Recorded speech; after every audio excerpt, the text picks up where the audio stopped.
আমি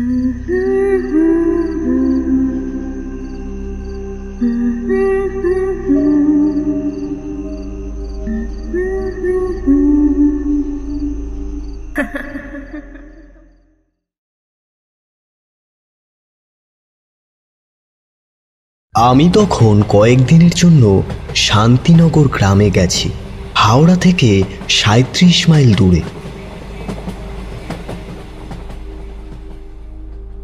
গ্রামটা পুরনো, বহু প্রাচীন ঐতিহ্যে ভরা, যেন মনে হয় অতীতকালীন কোনো রাজ্য। আমার কাকা বলেছিলেন ওখানে তার এক বন্ধুর পুরনো জমিদার বাড়ি আছে। যদি কখনো ওদিকে যাই তবে যেন একবার গিয়ে ঘুরে আসি। আমিও কদিন ধরে একটু নিরিবিলিতে লেখালেখির জন্য একটা জায়গা খুঁজছিলাম। ভাবলাম শান্তিনগরই হয়তো উপযুক্ত হবে। বাড়িটা ছিল অস্বাভাবিক নীরব এবং নিঝুম। ২ তলা এই প্রাসাদটা পুরোটাই লতা গুল্মে ঢাকা, আর ওপরের তলাটা তো বছরের পর বছর ধরে তালা বন্ধ রয়েছে। তবে আমি রোজই লক্ষ্য করতাম সন্ধ্যা নামতেই বাড়ির পেছনের তাল গাছটা হঠাৎ কেমন নড়ে নড়ে ওঠে, পাতাগুলো কাঁপতে থাকে, যদিও বাতাস কিন্তু তেমন থাকে না।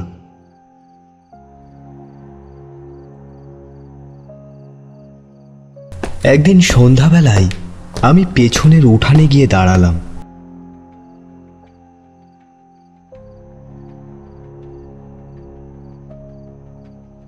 অন্ধকার গাঢ় হচ্ছিল। এমন সময় একটা মৃদু শীতল গলার স্বর শুনতে পেলাম ঠিক আমার পেছন থেকে। তুমি কি নতুন এসেছো? আমি ঘুরে তাকালাম, কই পেছনে কেউ নেই। আমার গলা শুকিয়ে এলো। একটু দূরে চোখ পড়তেই দেখলাম একটা মেয়ে দাঁড়িয়ে আছে, পরনে সাদা ধবধবে শাড়ি, খোপা করে চুল বাঁধা। অন্ধকারের মধ্যেও মুখটা যেন স্পষ্ট ফুটে উঠেছে। কে কে তুমি? সে কিছু বলল না, শুধু একটু হাসলো। তারপর হঠাৎ করে নিঃশব্দে অন্ধকারের দিকে এগিয়ে গিয়ে অদৃশ্য হয়ে মিলিয়ে গেল। আমি পাথরের মতো দাঁড়িয়ে রইলাম। আমার হাত পা কাঁপছিল, বুকের ভেতর হৃৎপিণ্ড লাফানোর শব্দটাও আমি স্পষ্ট শুনতে পাচ্ছিলাম। পরদিন গ্রামের মানুষদের জিজ্ঞেস করলাম। এক বৃদ্ধ বললেন, কি তুমি ওই বাড়িতে উঠেছ? ওখানে তো অরুন্ধতী থাকে। অরুন্ধতী? হ্যাঁ, আজ থেকে প্রায় ৭০ বছর আগে ওই বাড়ির ছোট বউ ছিল সে। যেমন রূপ ছিল তার, তেমনি ছিল তার গুণ। আবার খুব নিরীহ স্বভাবের ছিল, নিজের মতোই থাকতো। কি যে হলো, শোনা গেল তাকে কে যেন হত্যা করেছে। ওই তাল পুকুরে তার মৃতদেহ পাওয়া গেছিল। আমি ব্যাপারটাকে উড়িয়ে দেওয়ার জন্য চেষ্টা করলাম, কিন্তু আমার গলা শুকিয়ে আসছে। তারপর আর কি, ওই বাড়িতে কেউ থাকতে পারে না। রাতে বারান্দায় কেউ হাঁটে, নয়তো জানলা দিয়ে উকি দেয়। অনেকে এটাও দাবি করেছে যে ওর চুল নাকি সব সময় ভেজা থাকে, আর ওর চোখ, সেই চোখের দিকে যারা একবার দেখেছে তারা হয়তো মারা গেছে, নয়তো পাগল হয়ে গেছে। তুমি যত শীঘ্রই পারো ও বাড়ি ছেড়ে দাও। বৃদ্ধ লোকের কথা শুনতে হয় বাবা।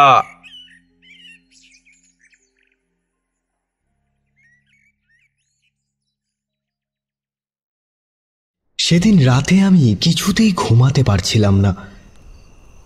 মোমবাতিটা জেলে বিছানায় বসে আছি। রাত ১টা নাগাদ জানালার পর্দাটা ধীরে ধীরে একটু নড়ে উঠল। যদিও জানালা বন্ধ ছিল। তারপর টেবিলের উপরে রাখা কলমটা হঠাৎ গড়িয়ে নিচে পড়ে গেল। আমি আতঙ্কে শিউরে উঠলাম। আর ঠিক তখনই বন্ধ দরজার ভেতর দিয়ে কুয়াশার মতো সাদা কিছু একটা ঘরের ভেতরে প্রবেশ করল। আমি চোখ কচলে তাকিয়ে দেখলাম সেই মেয়েটি সাদা শাড়ি পরে আমার সামনে দাঁড়িয়ে আছে। আমার দিকে চেয়ে এসে বলল, তুমি গেলে না কেন? কোথায় যাব? আমার সঙ্গে ওই তালপুকুর পাড়ে, যেখানে ওরা আমাকে মেরে ফেলে দিয়েছিল। তার কণ্ঠে এতটাই হিংস্র ভাব ছিল, আমি পাথর হয়ে গিয়েছিলাম। আমি দরজার দিকে দৌড়াতে গিয়েও দাঁড়িয়ে পড়লাম।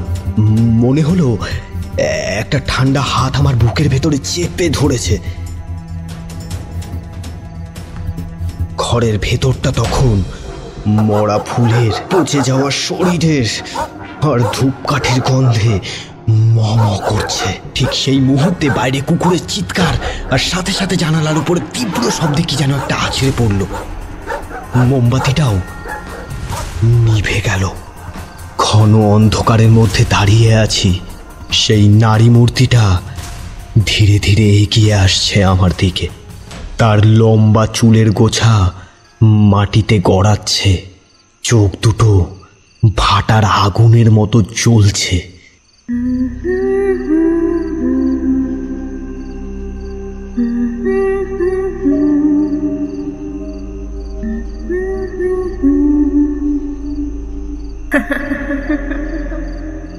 ঠোঁটের কোণে লেগে আছে মৃত্যুর হাসি। হঠাৎ সে ঘাড় ঘুরিয়ে পেছনে তাকালো, তারপর আমার দিকে ফিরে বলল, তোমার ফেরার পথ বন্ধ, তোমাকেও যেতে হবে আমার সঙ্গে, চিরকালের জন্য। বলেই সে আর্তনাদ করে কাঁদতে শুরু করলো।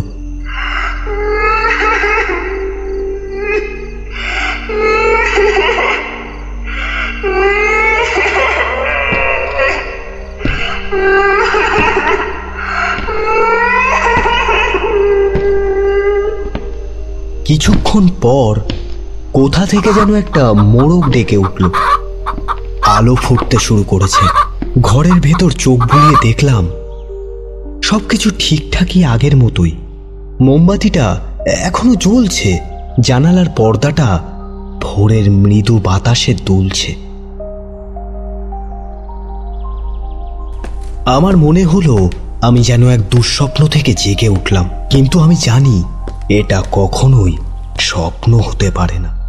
ওই তো টেবিলের পাশে এখনো পড়ে আছে সেই সাদা পচা দুর্গন্ধ জড়ানো শাড়ির অংশটা। আমি আর থাকতে পারলাম না। সকাল হতেই গ্রাম ছাড়লাম, কিন্তু অরুন্ধতী সে আমাকে ছাড়ল না।